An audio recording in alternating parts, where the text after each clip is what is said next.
Hi viewers, welcome to our channel. இன்றைக்கி நம்ம சேனலில் என்ன ரெசிபி பார்க்க போகிறோன்னா, இட்லி தோசைக்கு தொட்டுக்கிற மாதிரி சூப்பரான ஒரு சட்னிங்க. 10 நிமிஷத்தில் டக்குன்னு பண்ணிடலாம்.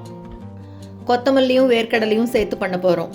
சூப்பரான இந்த ரெசிபி எப்படி பண்ணுறதுன்னு பார்க்குறதுக்கு முன்னால் நம்ம சேனல் இன்னும் சப்ஸ்கிரைப் பண்ணலைன்னா கண்டிப்பாக சப்ஸ்கிரைப் பண்ணிடுங்க. கூடவே பக்கத்தில் இருக்கிற பெல் பட்டனையும் தட்டி விடுங்க. ஸோ நான் போடுற வீடியோ எல்லாமே உடனுக்குடனே நோட்டிஃபிகேஷனாக வந்துடும்.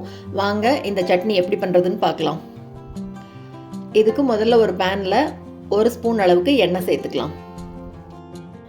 எண்ணெய் நல்லா சூடான உடனே இப்போ இது கூட காஞ்ச மிளகாய் சேர்த்துக்கலாம். முதல்ல காரத்துக்கு பார்த்து சேர்த்துக்கோங்க. நான் 5 மிளகாய் சேர்த்துருக்கேன். இதை லேசாக வறுத்து விட்டுக்கலாம். அப்படி பொரிஞ்சு வரட்டும். இப்போ இது கூட 1 டேபிள் ஸ்பூன் அளவுக்கு கடலைப்பருப்பு சேர்த்துக்கிறேன். கூடவே 1 டேபிள் ஸ்பூன் உளுத்தம்பருப்பு.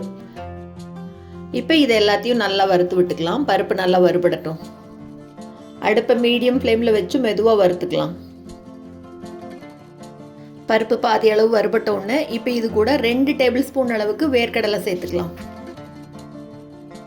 பருப்பு நல்லா பொன்னிறமாக வரணும். பாருங்கள், இந்த அளவுக்கு வறுபட்ட உடனே இப்போ இது கூட ஒரு சின்ன துண்டு புளி சேர்த்துட்டு ஒரே ஒரு தடவை வறுத்து விட்டுக்கலாம். வேர்க்கடலை முதலே வறுத்த கடலை தான், அதனால் கடைசியில் ஒரே ஒரு தடவை சேர்த்து திருப்பிக்கிட்டா போதும். இப்போ அடுப்பு ஆஃப் பண்ணிடலாம்.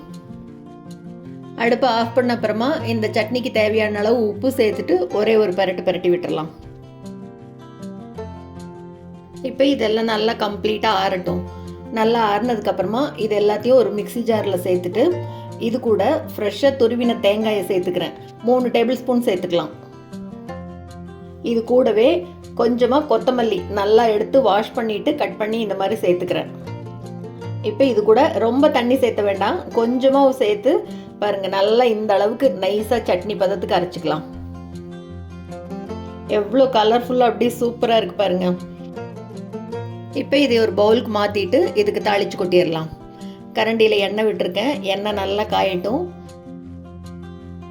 இப்போ இது கூட கடுகு சேர்த்துக்கலாம். கடுகு நல்லா பொரிஞ்ச உடனே இப்போ அடுப்பை ஆஃப் பண்ணிவிட்டு இது கூட ஒரே ஒரு கொத்து கருவேப்பிலை, கொஞ்சமாக பெருங்காயத்தூள் ரெண்டையும் சேர்த்துட்டு நல்லா பொரிஞ்ச உடனே இந்த தாளிப்பை எடுத்து சட்னி மேலே கொட்டிட வேண்டியது. அவ்வளோதாங்க. செம்ம டேஸ்டியாக கொத்தமல்லி வேர்க்கடலை போட்டு சட்னி ரெடி பண்ணியாச்சு. இட்லி தோசைக்கு அருமையான காம்பினேஷனாக இருக்கும். ரொம்பவே சுலபமாக சூப்பராக ரெடி பண்ணியாச்சு பாருங்கள். சூப்பரான இந்த வீடியோ உங்களுக்கு பிடிச்சிருந்ததுன்னா லைக் பண்ணுங்கள், ஷேர் பண்ணுங்கள், கமெண்ட் பண்ணுங்கள். மறக்காமல் நம்ம சேனலை சப்ஸ்கிரைப் பண்ணுங்கள். கூடவே பக்கத்தில் இருக்கிற பெல் பட்டனையும் தட்டி விடுங்க. தேங்க்ஸ் ஃபார் வாட்சிங்.